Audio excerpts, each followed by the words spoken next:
Hello student, मैं आप सभी के बीच प्रियंका। आज मैं आपके लिए बहुत ही ज्यादा इंपॉर्टेंट टॉपिक लेके आई हूँ। आज का हमारा टॉपिक है परिसंचरण तंत्र।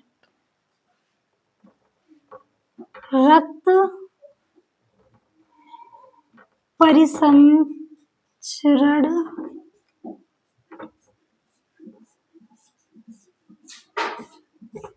तंत्र। प्यारे बच्चों, मैं आपको ये बताना चाह रही हूँ कि रक्त परिसंचरण तंत्र क्या होता है। देखिए, आप ये जानते हो कि आप कोई चीज खा रहे हो अगर, तो फिर वो आपके बॉडी में पच रही है। पचने के बाद में उस बॉडी के जो भी पोषक तत्व हैं वो आपकी प्रत्येक कोशिका तक पहुंचना बहुत जरूरी है। ये आपकी पूरी बॉडी है, मान लीजिए, या इस बॉडी में पूरे शरीर में आपके पोषक तत्व पहुंचना बहुत जरूरी है। आपने कोई चीज मुख से खाई है, ठीक है, वो यहाँ पे आपके स्टोमच में, इसके बाद में आपके आंत में जाएगी, छोटे आंत में, बड़ी आंत में, यहाँ आपका पाचन होता है। फिर छोटे आंत में आपके रसांकुर होते हैं, वो सारे पोषक तत्व एब्जॉर्ब कर लेते हैं। लेकिन तो क्या ये सारे पोषक तत्व आपके आंत में ही रह जाएंगे? नहीं ना, इनका प्रत्येक कोशिका तक पहुंचना बहुत जरूरी है। तो ये प्रत्येक कोशिका तक पहुंचाएगा कौन? ये प्रत्येक कोशिका तक पहुंचाना ही कहलाता है हमारा परिवहन। किसी चीज का परिवहन करना मतलब एक स्थान से दूसरे स्थान तक ले जाना कहलाता है परिवहन। देखिए, परिवहन, परिवहन, वहन, संवहन। परिवहन, संवहन, वहन, ये तीनों एक ही चीज है, ठीक है। इसमें भी ब्लड, किसी भी चीज का परिवहन होगा, इसमें भी एक स्थान से दूसरे स्थान तक जाएगी, इसमेम भी चीज एक स्थान से दूसरे स्थान तक जाएगी। देखिए यहाँ पे, जैसे कि ऐसा नहीं है कि आपके बॉडी में सिर्फ पोषक तत्व ही एक स्थान से दूसरे स्थान तक पहुंच रहे हैं। आपके बॉडी से जो अपशिष्ट हैं वो भी एक स्थान से दूसरे स्थान तक पहुंच रहे हैं, वो भी उस स्थान तक पहुंच रहे हैं जहां से वो बॉडी से बाहर निकल सके। आप समझो, यहाँ पे मान लीजिए आपके कोशिका में क्रेब्स चक्र चल रहा है, ठीक है। आपकी बॉडी प्रत्येक कोशिकाओं से मिलकर बनी हुई है। आपकी बॉडी में सारी छोटी छोटी कोशिकाएं हैं। ये कोशिकाएं ही जीवन की इकाई है। ये कोशिकाएं ही आपकी बॉडी के लिए इंपॉर्टेंट है। बेटा आप बताइए, आपकी कोशिका में ब्लड पहुंच रहा है, ठीक है। आपका जो इम्प्योर ब्लड था वो प्योर कहाँ हो रहा है? लंग्स में। लंग्स में हो रहा है ना, क्योंकि हम सांस ले रहे हैं तो हमारे अंदर पहुंच रही है CO2, सॉरी O2, और हमारी कोशिका में बन रही है CO2। तो ये ले जाने का काम कौन कर रहा है? ब्लड कर रहा है। ब्लड जाएगा लंग्स में, वहां से ऑक्सीजन उठाएगा और फिर कोशिका तक ले जाएगा। कोशिका से कार्बन डाइऑक्साइड उठाएगा, लंग्स तक ले आएगा और लंग्स उसको बाहर निकाल देगा। ये जो ब्लड है इसको इधर उधर ले जाने के लिए हमारा हार्ट है, ठीक है। हार्ट हमारा ब्लड पंप कर रहा है, ठीक। ये जो हमारा दिल है ये हमारा ब्लड पंप कर रहा है। ये मैंने आपको पढ़ाया है, आप देख लीजिए, इसका वीडियो पड़ा हुआ है हार्ट का।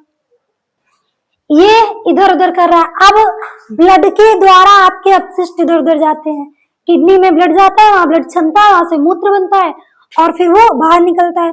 और उसी तरह आपका जो मल है, बॉडी में जो भी अपशिष्ट चीजें हैं, जो भी, जैसे कि कार्बन डाइऑक्साइड भी तो अपशिष्ट है, इसकी तो कोई जरूरत है नहीं, तो ये भी बाहर निकलेगी।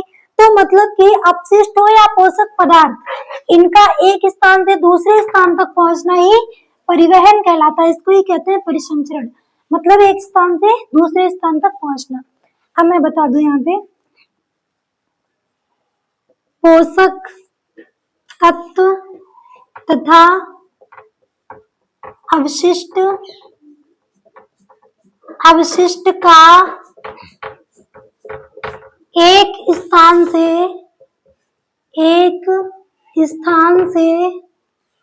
दूसरे स्थान तक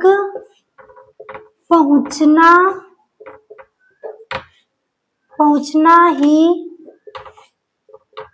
परिवहन या परिसंचरण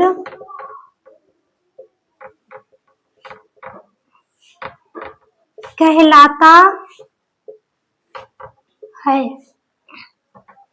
डियर स्टूडेंट, पोषक तत्व तथा अपशिष्ट का एक स्थान से दूसरे स्थान तक पहुंचना ही परिवहन या फिर परिसंचरण कहलाता है।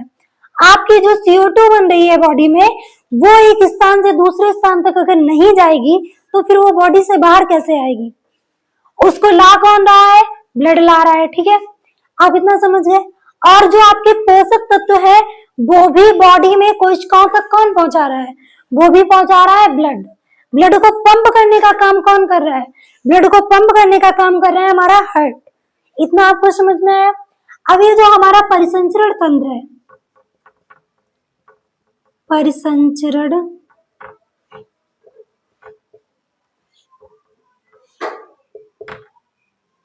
दो प्रकार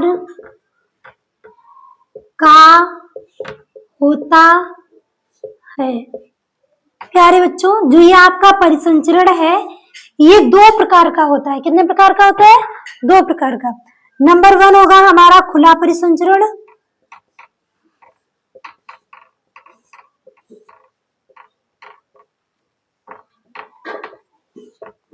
नंबर 2 है हमारा बंद परिसंचरण। बंद परिसंचरण।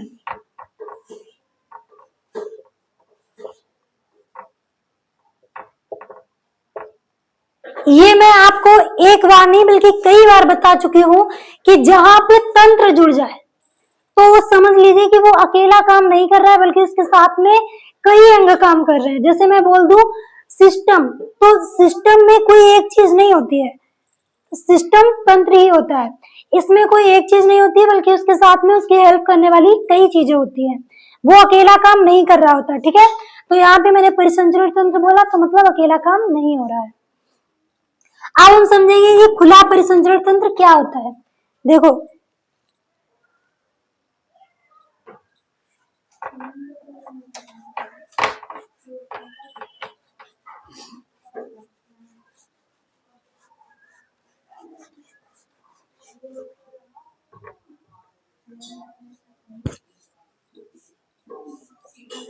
खुला परिसंचरण, ये खुला परिसंचरण क्या है? देखिए, हमारी बॉडी में नलिकाएं बिछी हुई हैं। मैं समझा दूं आपको कि जैसे कि आपके घर में अगर कोई पानी टंकी रखी है ऊपर, तो घर के प्रत्येक हिस्से में, किचन में, बाथरूम में, कहीं भी पानी ले जाना है तो आपको क्या करना पड़ेगा? पाइप बिछानी पड़ेगी, पाइप डालनी पड़ेगी। वैसे ही हमारी बॉडी में जो ब्लड है ये पाइप के द्वारा चल रहा है। किसके द्वारा? पाइप के द्वारा। हमारी बॉडी में पाइप पड़ी हुई है जिनको हम कहते हैं रक्त वाहिनियां। यही है जो कि हमारी बॉडी में एक स्थान से दूसरे स्थान तक ब्लड ले जा रही है। ठीक है, ब्लड ऐसे खुला नहीं चल रहा है। लेकिन यहाँ क्या हो रहा है? ये है खुला परिसंचरण। यहाँ पे रक्त वाहिनियों द्वारा नहीं चल रहा है, यहाँ पे रक्त ऐसे बॉडी में खुला चल रहा है। ठीक है, ये कुछ जीव है जिनमें खुला परिसंचरण होता है। जैसे इसमें रक्त वाहिनियां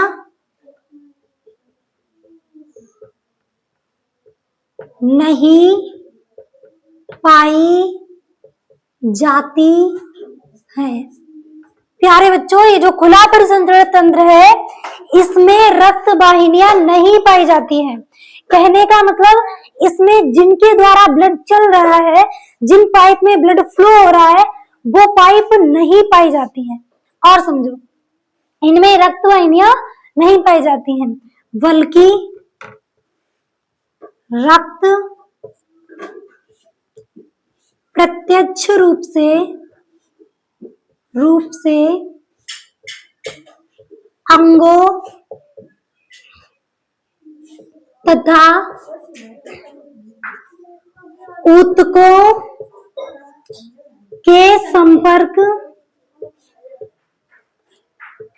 में होता है। इसमें क्या होता है खुले परिसंचरण तंत्र में? इसमें रक्त डायरेक्ट अंगों और ऊतकों के संपर्क में होता है, क्योंकि इसमें रक्त वाहिनियां होती नहीं है। कौन कौन से जीव है जिनमें खुला परिसंचरण होता है? अभी हम ये जानेंगे। देखो, और एक चीज इसमें नोट डाल के लिख लो, इसमें वाहक कंकाल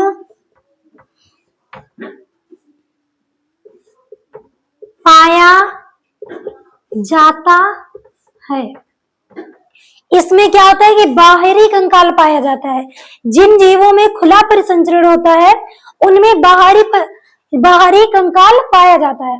अपनी बॉडी में क्या है, ह्यूमन बॉडी में क्या है, जानवरों में क्या है, अंदर कंकाल है।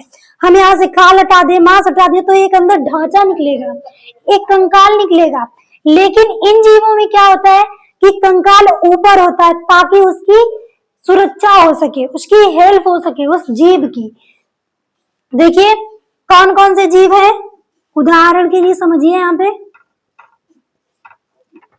कॉकरोच। प्यारे बच्चों, कॉकरोच में खुला परिसंचरण होता है, ठीक है। मकड़ी, बिच्छू, कॉकरोच, मकड़ी, बिच्छू, ये जो भी कीड़े मकोड़े हैं ना, इनमें खुला परिसंचरण होता है। देखिए आपने कभी देखा होगा कि आपके पैर के नीचे कोई कॉकरोच आ गया होगा या फिर आपके हाथ से कोई मकड़ी मर गई होगी, तो आपको ये महसूस हुआ होगा कि जैसे वो मरी होगी उसके बॉडी से एक लिक्विड निकला होगा। वो लिक्विड ही उसका खून है, उसका ब्लड है, ठीक है। और इसके कॉकरोच में भी आपने देखा होगा, इसमें बाहरी कंकाल होता है, इसकी टांगे, इसके जो पर होते हैं, ये कंकाल है। इसका क्या है, कंकाल है। ये थोड़ा सा स्ट्रॉन्ग होता है इसकी सेफ्टी के लिए, ठीक है। इसमें बाहरी कंकाल होता है, अंदर कंकाल नहीं पाया जाता है। और जो हम लोग हैं जिनमें बंद परिसंचरण होता है, ये होते हैं, इनके अंदर कंकाल पाया जाता है। समझो यहाँ पे, अब हम लोग समझने वाले हैं बंद परिसंचरण। बंद परिसंचरण, प्यारे बच्चों क्या होता है बंद परिसंचरण? पहले हम इसकी डेफिनेशन देख लेते हैं। इसमें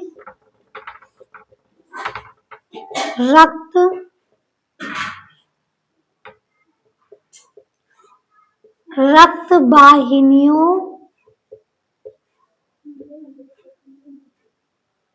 द्वारा बहता है। इसमें रक्त वाहिनियों द्वारा बहता है। ये बात आपको समझ में आ रही है ना कि ये जो हमारा बंद परिसंचरण होता है, इसमें क्या होता है, जो हमारा ब्लड है वो रक्त वाहिनियों में होगा। रक्त वाहिनियां क्या होती है मैं आपको समझाऊंगी। देखिए इसमें रक्त वाहिनियों द्वारा बहता है। अब समझो, ये प्रत्येक कोशिका तक पोषक तत्व पहुंचाने का कार्य करता है। प्यारे बच्चों, जो हमारा बंद परिसंचरण होता है इसमें रक्त वाहिनियों द्वारा बहता है और प्रत्येक कोशिका तक ये पोषक तत्व पहुंचाता है। सिर्फ पोषक तत्व ही नहीं पहुंचाता है बल्कि अपशिष्ट को भी वहां से उठा के ले आता है। समझो, जो हमारी बॉडी है, उदाहरण में किसमें होता है बंद परिसंचरण? जानवर, मनुष्य और पक्षी। प्यारे बच्चों, इसमें जानवरों में होता है, मनुष्य में होता है और पक्षी में होता है। कैसा? बंद परिसंचरण तंत्र। जानवर में भी दिल पाया जाता है, हृदय जो ब्लड को पंप करता है। ब्लड को पंप करने की क्या आवश्यकता पड़ी? यही आवश्यकता पड़ी है कि ब्लड हमारी ब्लड वाहिनियों में है। ये चलेगा कैसे? जब तक इसको कोई फोर्स नहीं करेगा नहीं चल पाएगा ना।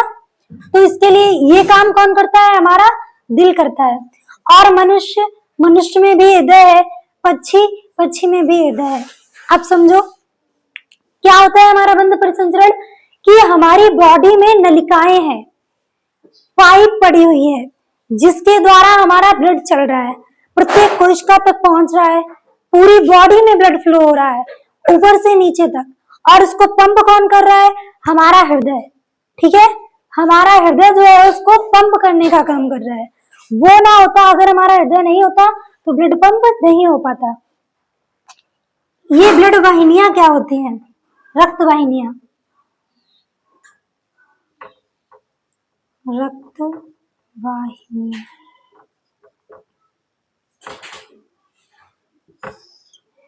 देखिए, रक्त वाहिनियां वैसी एक संरचना है, एक पाइप है जो जिसमें हमारा रक्त चलता है।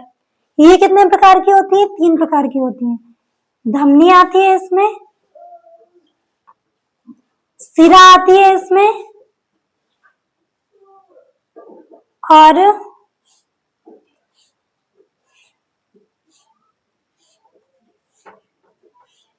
केशिकाएं आती हैं। धमनी आती है, सिरा आती है और केशिकाएं आती हैं। ये धमनी, सिरा, केशिका क्या है ये हम नेक्स्ट वीडियो में समझेंगे। अभी आप इतना समझ लीजिए कि धमनी, सिरा, केशिकाएं ये उन्हीं पाइपलाइन का काम है, जो ये उन्हीं पाइपलाइन का नाम है जिसमें हमारा ब्लड बह रहा है, जो कि हमारा ब्लड इधर से उधर ले जाने का काम कर रही है। और आगे की चीजें हम अगले वीडियो में समझेंगे। धन्यवाद।